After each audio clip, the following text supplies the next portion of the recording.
Day 81 of this lockdown, never-ending story that's going to end soon. Back in a week.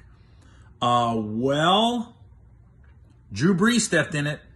Whoa, yesterday, man, when he said, I don't like people kneeling for the national anthem. It's disrespecting the flag, things like that. I'm like, oh my God. I was just shaking my head like, what are you doing? What are you doing? No. It's almost mind-boggling that a guy that has been in the league that long with that many black teammates didn't realize how that would sound. And listen, I don't care if it's a soundbite. I know Drew Brees is not a racist. I know people are saying he's a racist. We know he's not. Let's be honest. He's not. A little out of touch, but not racist. Because kneeling for the national anthem it only became disrespectful when the narrative changed of why Colin Kaepernick was kneeling. That's when it became disrespectful to people. It was never, if we just stay on course with why he was kneeling, then you realize it's not disrespectful. It was basically a cry out for help. Like, we need to change this country. We love this country. We need to change it. And the national anthem, I'm like, I'll give you an example how it's not disrespectful for kneeling or standing.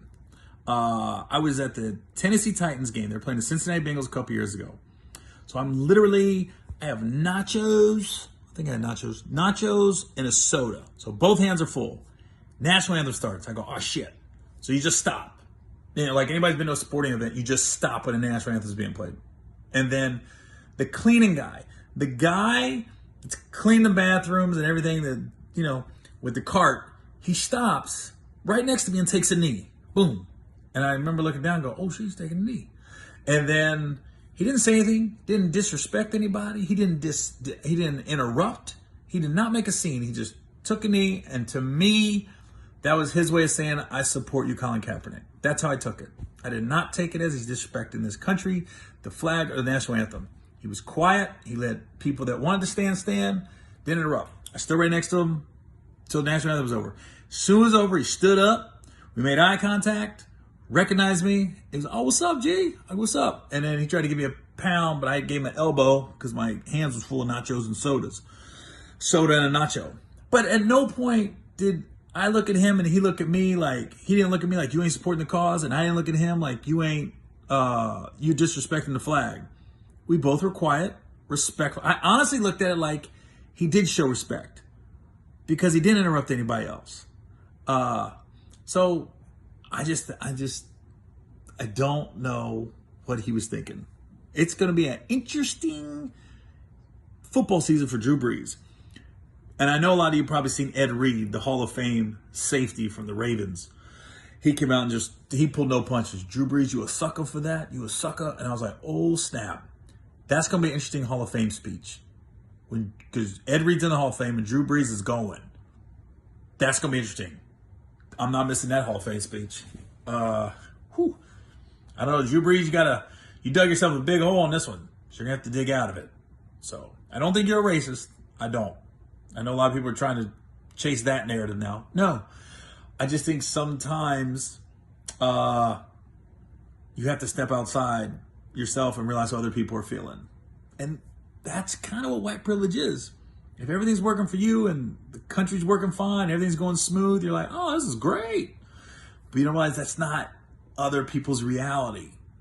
And when people say my grandparents fought for this country and grandparents, they came back from war and everything else, well, let's be honest. All our grandparents didn't do enough. I'm just talking to white people. Our grandparents, our great-grandparents, they could have been great individuals. Great-grandmothers, great-grandfathers, all that. Awesome.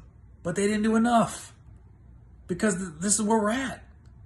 Mine didn't. Yours didn't. They didn't. Because now look where we're at. Because we kept putting this off. This conversation. I think everybody knew what was happening. We just didn't do enough about it. This is where we're at. And I don't think you could pick a worse time to make that comment that Drew Brees made. I was like, oh, wow. He stepped in it now. I would never want Ed Reed mad at me. So, all right, y'all. We'll see you tomorrow. Day 81. Coming soon. No, wait a minute. Today 81? Yeah, tomorrow's 82. All these days run together. I'm sorry about that. You know what? I don't want to end it yet. I'll tell you. A good example of Drew Brees, and I'll just relate to myself, was, he's been playing football for so long and been in locker rooms with just tons of black guys. And I don't think he's ever just taken the time. Maybe he probably got to know him, but didn't get to really get to know him. And I remember when I was in boot camp, I'm 17 years old, grew up in a small town in Ohio. So I didn't really travel much. I didn't have any interaction with a lot of different cultures and people from different parts of the country. And I just remember I was so not excited, but I just couldn't get enough of talking to guys that grew up, talking to black guys who grew up in Chicago, or there was a couple of Latinos from LA in my company. There was, white guys from the South, from Charlotte and Atlanta. I was just so excited to get to know everybody. And I'd always ask them, what's it like there? How'd you grow up? I was always asking questions, always so interested. And I was so glad I went through that at 17, because I got to know people. Because the beauty of boot camp, which is similar to sports, is we're all wearing the same outfit, same uniform. We all going through the same stuff at boot camp, and we're all kind of making the same amount of money.